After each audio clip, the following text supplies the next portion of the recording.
Assalamualaikum warahmatullahi wabarakatuh.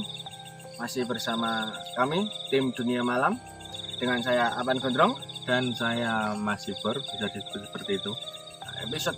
Episode kali ini kita akan menguak sejarah ibu kota Medang yang berada di Sendang Kamal yang sejak di sini pada abad ke-10 tahun 1991 Masehi. Nah, lokasinya berada di Dukuh Sumber, Kelurahan Keraton, Kecamatan Maspati, Kabupaten Magetan. Ini adalah gapura masuknya. Selanjutnya kita langsung monggo saja melihat seperti apa nanti keseruannya. Ya, bagaimana kelanjutan penelusuran kami? Tetap ikuti Dunia Malam.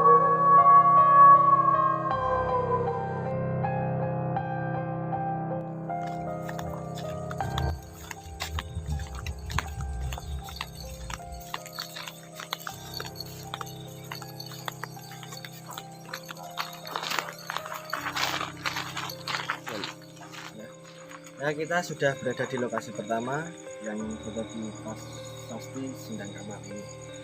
Di sini kami ditemani oleh praktisi budayawan kita yang bernama Brother Rio.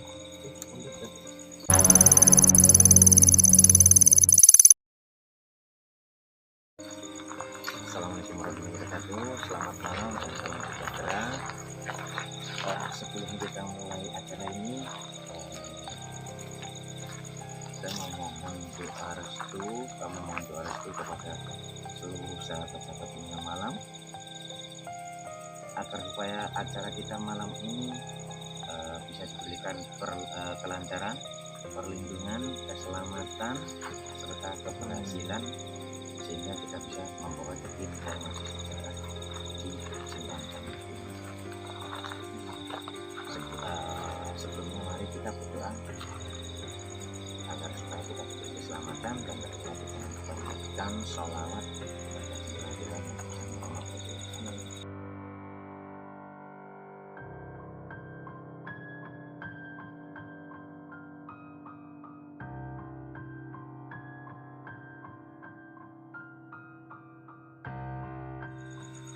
Saya malam ini juga ditemani sahabat saya yaitu Pak Agus.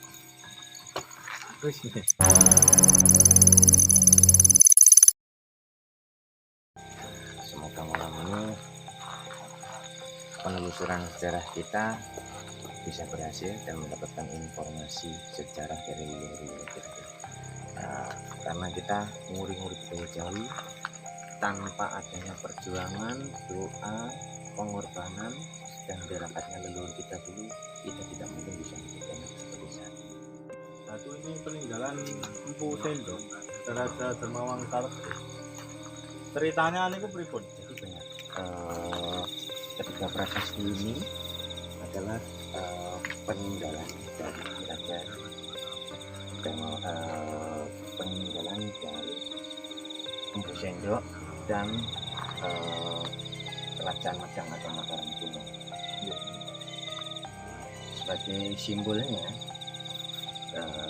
terima kasih dan balas jasa Raja Empu Sendok kepada para Brahwana Hindu yang berada di sini karena mau menjaga kelestarian Padertan Suci, yaitu Padertan Wambanga Polwan yang sekarang disebut Sendang Kamal itu, karena di sini dulu tempat yang disucikan.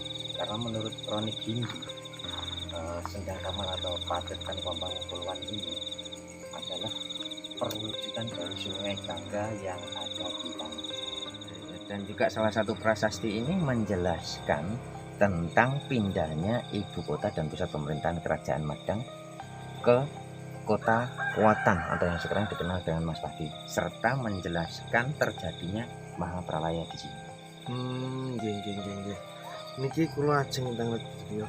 Niku napa? Kerajaan niku kok dipindah teng mriki niku mergine napa? Terus kalih pindahnya niku teng pundi mawon? Kan mesti mboten tunggal mawon kan teng mriki. Nah niku jenengan jelasaken. Jadi ceritanya begini. Dulu pada masa pemerintahan Raja kedua sekitar tahun 700-an atau abad ke-8 Masehi. Ibu kota kerajaan Medang itu berada di wilayah Mataraman, yaitu di sekitaran Jogja. Iya, iya. Pada saat itu kerajaan Medang, ibu kotanya atau pusat pemerintahannya itu terkena bencana alam, yaitu letusan Gunung Merapi, yang sehingga ibu kota kerajaan tersebut porak-poranda dan mengakibatkan mengungsinya semua anggota kerajaan, hingga sampai raja kedua tersebut turun tahta dan diganti oleh putra mahkotanya, yaitu Empu Sendok. Kemudian Empu Sendok memindahkan pusat pemerintahan dan ibu kota kerajaan Medang itu di Jawa Timur, yaitu yang pertama di kota Tamflang, lalu berpindah lagi ke kota Wadubali. Hal ini dibuktikan dengan beberapa sejarah, yaitu prasasti Troyan ya di tahun 929 Masehi, dan kedua adalah prasasti Anjuk Ladang tahun 937. Nah, dan ketiga, di beberapa prasastinya beliau Empu Sendok menyebutkan dengan kata-kata Ito Prasido Mangrakso Kedatlan Rahyangto I Bumi Mataram I Watu Galuh.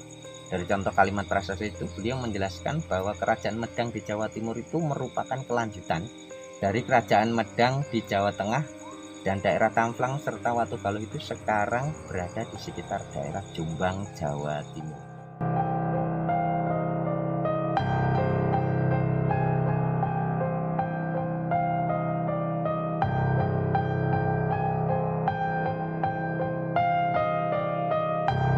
Ya, sahabat dunia malam, kita sudah berada di lokasi selanjutnya ya. Ya, ini sebuah tempat dulunya. Nah, bagaimana kelanjutan ceritanya, kita bertanya kembali kepada Raja Rio. Raja Rio, ini lanjutan cerita yang tadi ya. Ya. Kapan kerajaan Medang berhasil ekspansi ke daerah Sumatera yang akhirnya menyebabkan bibit kawit permusuhan kerajaan Sriwijaya dengan kerajaan Medang.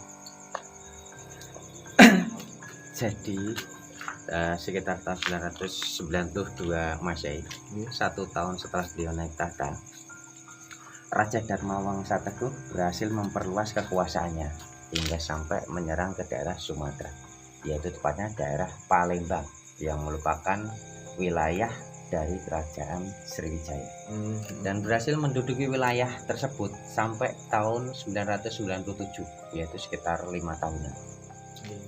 Dalam aksi penyerangan tersebut, kerajaan Medang mengalami kekalahan yang luar biasa, yang dimana semua anggota kerajaannya